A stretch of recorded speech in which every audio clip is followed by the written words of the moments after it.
러시아의 군부 반란이라 하루 만에 끝나기는 했죠. 용병 기업인 바그너 그룹의 프리코진, 그러니까 푸틴 러시아 대통령의 최측근이 총뿌리를 우크라이나 방향이 아니라 모스크바 방향으로 돌렸습니다. 이것은요, 저는 어마어마한 사건이라고 생각을 해요. 30년 만에 처음으로 발생한 군부 쿠데타다. 저는 그렇게까지 생각을 합니다. 이게 보리스 옐친 전 러시아 대통령 때인가요?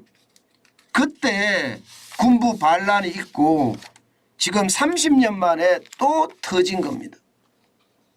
문제는요. 문제는 저는 이 사진 한 장에 다 숨어 있다고 생각합니다. 예. 여기 차에 있는 사람이 프리코진이죠. 그리고 시민입니다. 시민. 예. 지금 프리코진이 용병기업이 바그나 그룹이 모스크바로 진격해가면서 말입니다. 도시들을 거치는데 그 도시에서 시민들이 환호하는 모습이에요. 사진을 같이 찍자 하잖아요. 사진을 같이 찍자. 저는 이 사진 한 장이 우크라이나 러시아 전쟁이 빨리 끝날 수밖에 없구나 이렇게 생각합니다. 왜냐고요?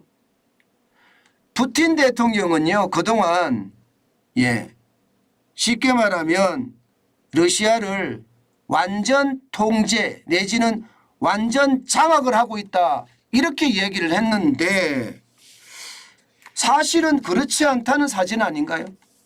예. 실제 말입니다. 이런 사진만 있는 것이 아니라 시내에 들어갔을 때도요. 지금 주변의 사람들 보세요. 주변의 사람들. 오히려 환영하는 분위기입니다. 이 환영하는 분위기가 과연 말입니다. 네, 무엇을 뜻할까요? 저는 이 환영하는 분위기가 결국은 말입니다. 푸틴 러시아 대통령이 러시아 전체에 대한 완전 장악을 못했다는 뜻이고요. 지금까지 우리는 절대 권력으로 알았었는데 이게 절대 권력이 아닐 수도 있다 이런 얘기입니다. 절대 권력이 아닐 수도 있다. 아니 시민들이 환호성을 보내잖아요. 시민들이 환호성을.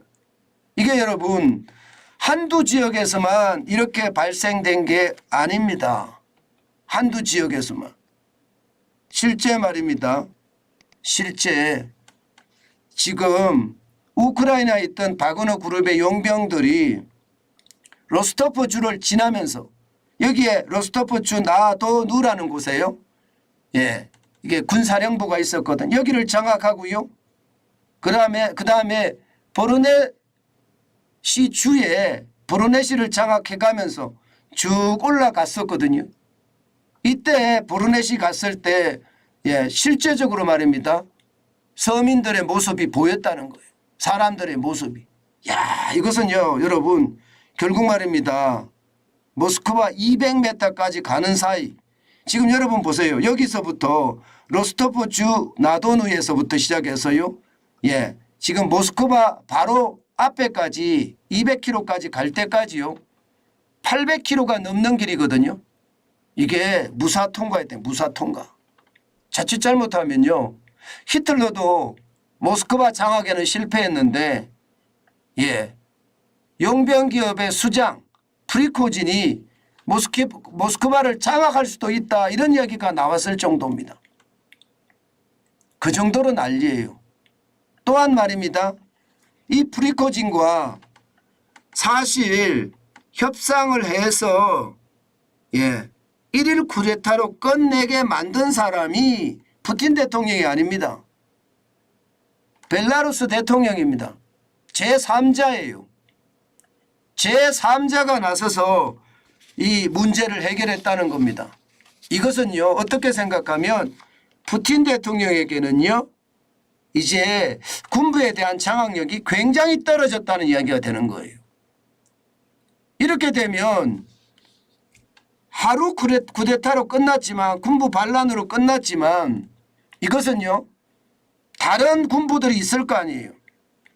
용병 기업과 반대되는 기업들. 이게 기본적으로는요.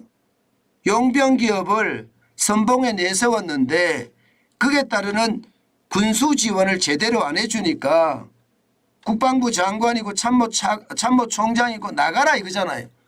나가라. 그렇게 시작이 됐잖아요. 나가라. 안 나가겠다. 이렇게 이야기하니까 러시아 군부에서요.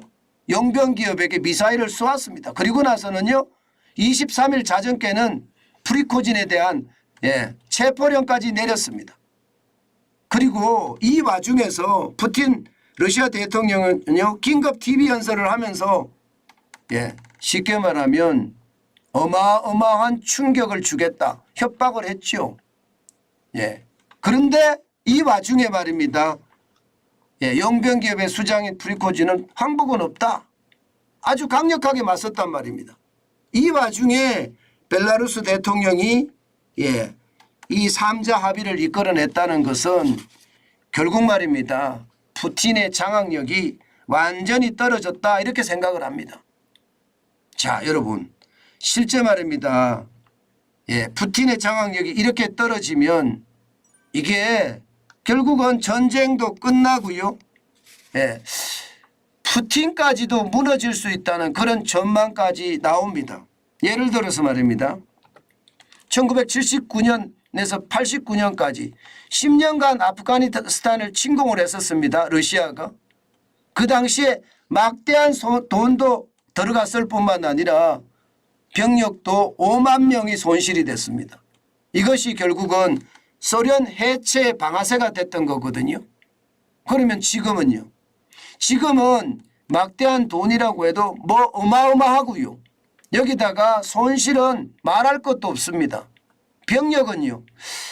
5만 명 손실 이상일 겁니다.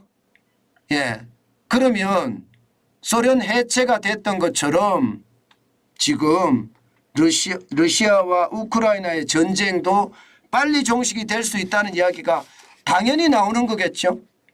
여기에다가 말입니다. 푸틴 대통령이 계속해서 권력을 쥐고 갈까에 대한 것도 이게 물음표로 남습니다. 결국은 수많은 사람들이 죽고 수많은 돈을 쓰고는요. 소련에 해체됐던 그런 방정식으로 푸틴도 해체되지 않겠느냐 그런 시장의 예측이 굉장히 많습니다. 그러다 보니까 여러분 시장은요. 안전자산에 눈이 쏠려요. 안전자산에. 이게 분명히 말입니다. 러시아의 어떤 장악력이 뚝 떨어졌다. 게다가 우크라이나하고 전쟁을 제대로 수행하겠느냐 이런 이야기까지 계속 나오니까 투자자들 입장에서는 야 이거 굉장히 위험한 상황이 닥치겠는데 러시아가 마지막에 발악할지도 모르겠는데 뭐 이런 시장 이런 예측을 할 수밖에 없거든요. 그러면 안전자산 쪽으로 몰릴 수밖에 없습니다. 금값이 그렇고요. 달러가 그렇고요. 미국 시장의 채권이 그렇고요. 이게 아마도 안전자산 쪽으로 많이 움직이지 않을까 그런 생각도 많이 해봅니다. 그만큼 말입니다. 오히려 국제 상황이 저는 좋지 않아졌다고 생각합니다. 이게 생각했던 것보다가 빠르게 러시아 상황은 달라지지 않겠느냐 이게 시장의 예측입니다. 물론 뭐 푸틴 러시아 대통령이 건재함을 가시하기 위해서 대대적인 숙청을 하고 그 숙청 와중에 권력을 잘 지켜내면 또 다를 수도 있겠죠. 그렇지만 시장의 예측은요. 아마도 이게 권력을 숙청하는 과정에서 쉽지 않을 거다. 이런 예상들도 많이 합니다. 당장 말입니다. 프리고진이 이게 반란을 일으킬 때까지 군부는 뭐 했냐. 군부는 뭐 했냐. 보안당국은 뭐 했냐. 이렇게 될 거란 말입니다. 그렇게 되면 내부 숙청이 일어나고요. 내부 탄압이 일어나면서 이 과정에 권력 다툼이 있을 텐데 이 과정에서 어떻게 이게 변할 수 있느냐. 그게 아마 시장의 대체적인 예측이에요. 분명한 것은요. 통제력이 완벽하지 않다가 1번이에요. 그리고 군부 반란이 일어남으로 해서요. 예, 각 지역의 군부들이 괜찮겠느냐 이런 생각도 당연히 할 수밖에 없는 거고요. 그러면 예, 푸틴 러시아 대통령 입장에서는 각 지역의 군부들도 예, 충성에 대한 어떤 확신이 없으면 개혁하고 숙청을 하려고 들 겁니다. 예, 그러면 그 와중에 큰일이 생기지도 않을까 그런 예측도 지금은 많이 하고 있습니다. 여러분 시장이라는 것은요. 지정학적 리스크도 굉장히 시장에 영향을 많이 미치거든요. 현재까지는 러시아와 우크라이나 전쟁 뭐 회색 코뿔소라고 거대한 위험이 존재하고 있다 이렇게 인식이 되고 있는데 이 거대한 위험 회색 코뿔소가 점점 일어나서 움직일 모양새. 예, 움직이면요 여러분 그 돌진이라고 해야 되나요? 달려드는 그 위험의 충격은요 저는 굉장히 클 수도 있다고 생각합니다. 그렇기 때문에 우리가 회색 코뿔소가 다시 꿈틀거리면서 돌진하지 않을지 그런 생각도 반드시 해봐야 되는 대목 중에 하나다. 예, 그렇게 말씀을 드리겠습니다. 아마 시장은요 안전자산 쪽으로 굉장히 많이 움직일 겁니다. 어떤 시기든 야 이거 큰일 났는데 이렇게 생각할 수밖에 없으니까 안전자산으로 움직이려고 굉장히 저는 노력할 거다 이렇게 생각을 합니다. 그만큼 말입니다. 예, 시장에 불안감이 커졌다. 참 세계 경제를 보고 있으면 하루하루가 다르죠.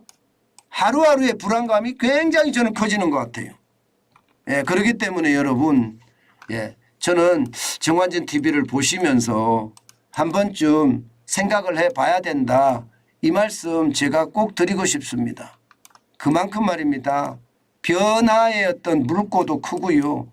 또 변동성의 어떤 상황도 굉장히 크지 않은가. 예, 저는 그렇게 생각합니다. 예, 진짜 조심하고 또 조심해야 되는 게 요즘 시장이 아닐까. 그렇게 저는 예상하고 있습니다.